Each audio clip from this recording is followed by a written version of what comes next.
Bigfoot cooking. Hey everybody, and welcome back to Bigfoot Cooking Season 2. That's right, we're sticking around for a while. And what's the first upgrade for the season? How you like this countertop? It was headed for a dumpster, but oh, nay. I found a way to sand it, save it, and stain it. I mean, I even got the logo put in it. We're kind of fancy around here these days. So, in honor of that, we're gonna start this show out with making Yetti Nutella bread. Oh yes. This stuff rises up, gets layered with chocolate, filled, and just, oh man, this goes well in the tummy. Now, of course, our ingredient list, as always. Hey, what? Let's pull out the other one too. Everything's here. We're gonna start it with all of it. So, step one, you need your pound of flour. Now, when you get over a certain weight, or a certain amount of flour, you almost want to do it in pounds because you can pack it and cups can vary a lot. So you can do either a pound of flour, or I think that's 450 grams-ish, not 100% on that, but I think it's about 450 grams, or 3 cups of flour if you don't have a way to weigh it. But with 3 cups, you may be off a little bit. You may have to adjust it some. So pound of flour, 1/3 cup of sugar, 2 teaspoons or a pack of yeast, whichever, a pinch of salt, and now we're gonna do 1 ounce of butter. That's 2 tablespoons, I think. You know, when you get your little stick, that's tick, 2 marks on that. 3/4 cup of room temperature to slightly warm milk, because we're gonna use it to wake the yeast up. 2 eggs divided. No, that really doesn't mean in separate bowls. You separate the yolks from the whites. And the star of the show, Nutella. This is like chocolate syrup, chocolate pie, chocolate cake, all rolled into one. Trust me, delicious. So, where do we begin? With mixing the wet stuff. And of course, we start out, we even upgraded the mixer a little bit. Yeah, I know, I liked my other one. I actually have had it for a while. It's been through a house fire and had a custom tint on it because of that. But well, every other appliance in here is black. So I figured, all right, we'll go ahead and make a match. So into the bowl, we have our room temperature to slightly more milk. It sure ain't gonna burn you if you drink it, because if it would kill the yeast. We're gonna slide our butter in there. We've got it warmed up and it drizzles in nicely. Yes, drizzles is a word, all right? We're getting real fancy here this season. We have our yeast, because it's sleepy and we're gonna wake it up. And now what we're gonna do, we're gonna take our sugar, slide it right in there too. That way the yeast has something to eat. We're gonna mix this up a little bit and let it warm and get happy and do all the stuff it's gonna do. We now have to divide our eggs. I know they're already apart, but now we've got to take and get the yolks out of them. That's the challenge. We'll take and let's see if I can do this ever so nicely. Pour out the egg. Come on. Oh, yolks wanting to bust on me. How dare it? Come on. Eggs out. Yolks out. Time to do it again. You know, believe it or not, trying to do this for a camera, just so it shows up nicely, is the hardest part of this trick. If you're just doing it yourself, not a problem. But making it where it looks oh so elegant and easy is the hard part. All right, we got that guy out. That guy slides out. Come on. Nice and easy. Man, pulled it off twice in a row. I'm feeling lucky today. And from here, we're gonna take our egg yolks, slide them in, and once they get in, we're gonna mix, add the salt. Once the salt's in, we'll give it about 10 minutes for the yeast to wake up, and then comes the flour. Now that we've given this roughly 10 minutes to puff up, swell up, I mean, take a look at this thing. It looks like somebody shook up a beer and got real angry. That's what you want. Angry yeast, which means woke up with yeast, which means ready to go yeast. We're gonna add our flour to it, nice and clumpalistically. Get on in there. And now that everybody has shown up for the party, it's time to mix.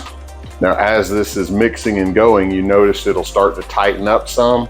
That's what we're looking for. That's looking good. We're gonna let it keep going, and eventually it'll start spinning to where it won't even stick to the sides of the bowl. I mean, look at there. It's just kind of flapping around.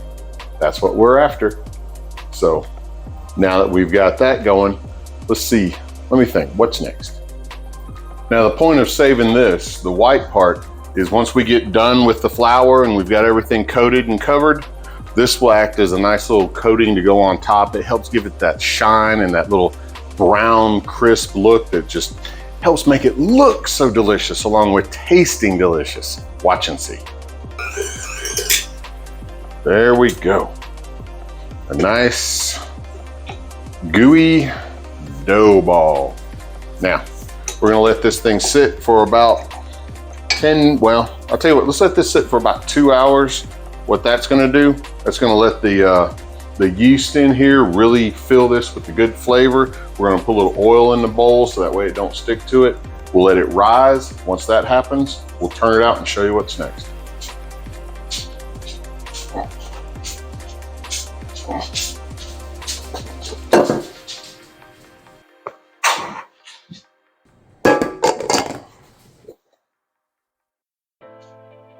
Now that we've given it about 2.5 hours, look at the difference. I mean, holy cow, this thing swole up and filled the whole bowl. But the cool thing is, poof, look at there. It just deflates right down. Exactly what we wanted it to do. Let's roll it out. Come on. Now what we're gonna do, we're gonna knead it a little bit, and then we're gonna divide it into 4 even pieces. Tell you what, this stuff has got a nice yeasty smell to it. Just makes you hungry. Now we're gonna split this into 4 even pieces.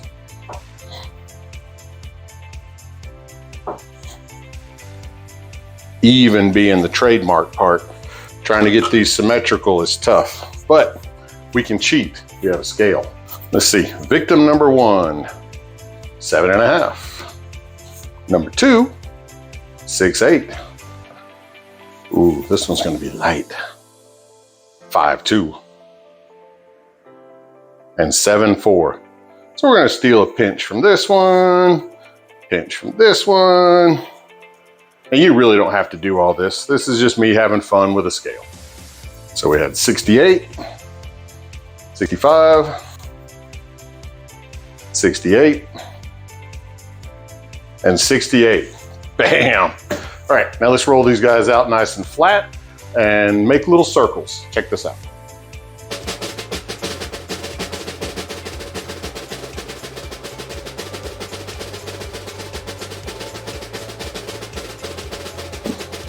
And there you have it.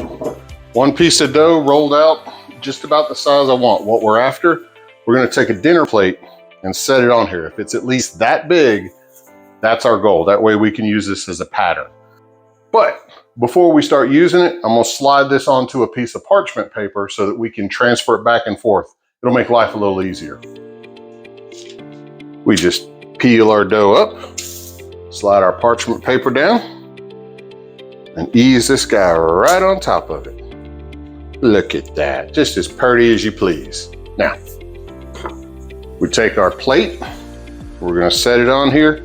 We're not cutting with it, we're just using it to make a mark. Light pressure, and then you pick it up. Now you've got your ring around it. That's what we're coating with Nutella. That's where the chocolate goodness is showing up. Now what we're gonna do, we're gonna get a big old bit. Oh yeah.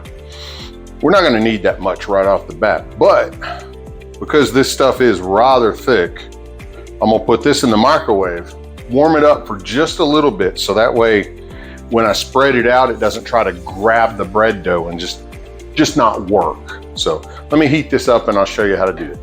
Now that we've got about 30 seconds in the microwave, much thinner, much easier to work with. So what we're gonna do now, I'm gonna take another scoop of this, plop it right in the middle, and I'm gonna spread this out right to the line. That way we get to the edge and everything we're working with is good and Nutella. Now really the easiest tool to do for this would be an offset spatula, another little fancy item, but I ain't got that. But I do have a spoon, so we're just going to work it with a spoon until we get it where we want. So now that we've got this spread out nicely, I can set this to the side, reach in here and grab another one, rinse and repeat.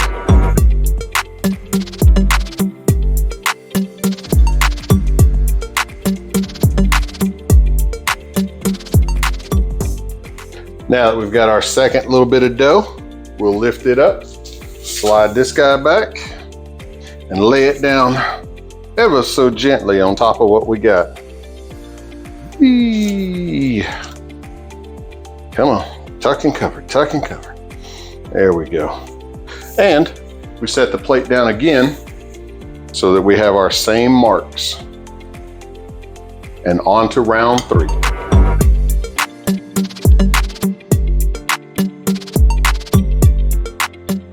Now, as much as I would love to just put the whole thing on here of Nutella, because this is chocolate goodness in a spoon, you don't really want it like super, super thick, because when we do our little artsy fartsy cutting here in a bit, if you put too much of this on there, it's just going to be a giant mess. So we've got our Nutella on sheet 2, time to make sheet 3. We'll lay our next piece down. Once again, cover the top, get our plate, ring, and this is our final little coating of chocolate goodness. To put a ceiling on it, to put a top on it, to cap the whole thing off. Whee! All right, now for our final appearance of the plate, we'll set this guy here. We'll take a knife and cut off the extra dough. You're not trying to cut the paper, it's only dough. You just have to go round and round and round we go, until we remove all of the dough.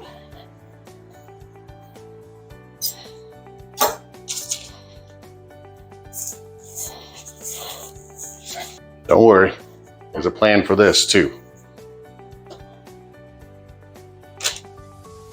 All right, it's like one of them Uncrustables. Now we're gonna slide this guy into a baking sheet. Whee! Look at it. What we need now, I choose you. We're gonna set another circle right here in the center. And that's gonna give us our lines for the artwork. Oh, we're getting fancy now. We're gonna make 4 cuts. So this way we have it cut this away and this away and that away and that away. And then we come in, once again, cut, cut, cut, so they get shrunk up. And one more time again. This will give us the size we need for our little designs. Now the purdy part. We take and pick each one of these up, and you're gonna turn them twice and set them back down. But whichever way you go, you grab the neighbor and go the other way. So what this does, this gives you a pretty little design.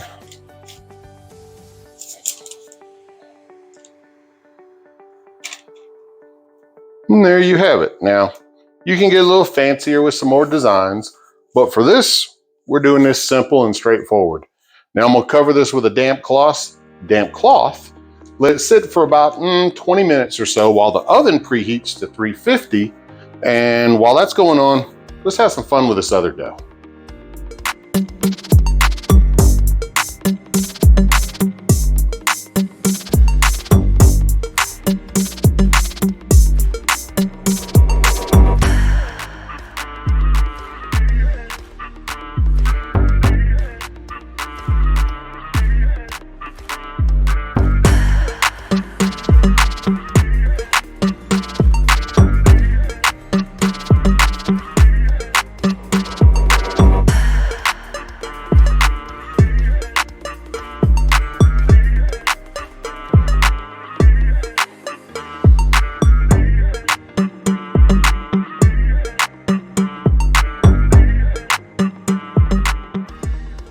Now we've let this rise for about 20 or so minutes. We're going to take our egg wash and coat all of it.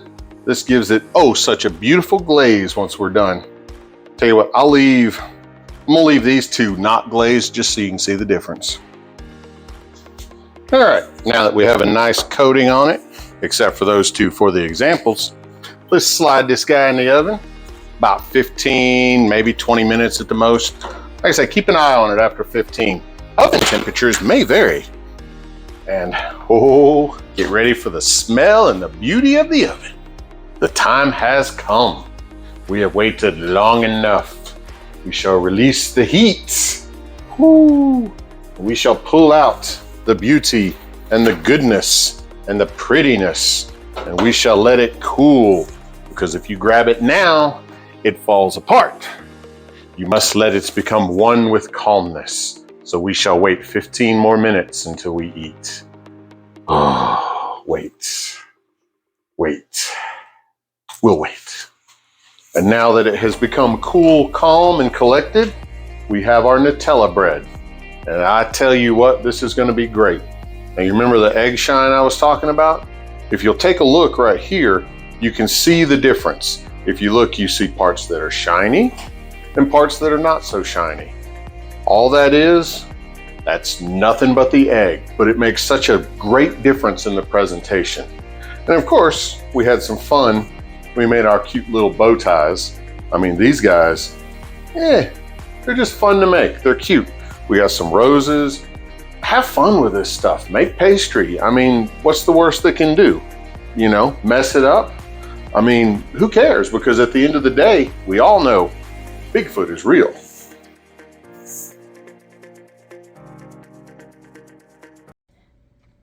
Just to give y'all some intermission, my son showed up in the middle of this video and we threw us together a low country bowl. And when I say we, I mean he. Chef PJ, he got this thing going on. Whoo, mouth is on fire. Y'all take care.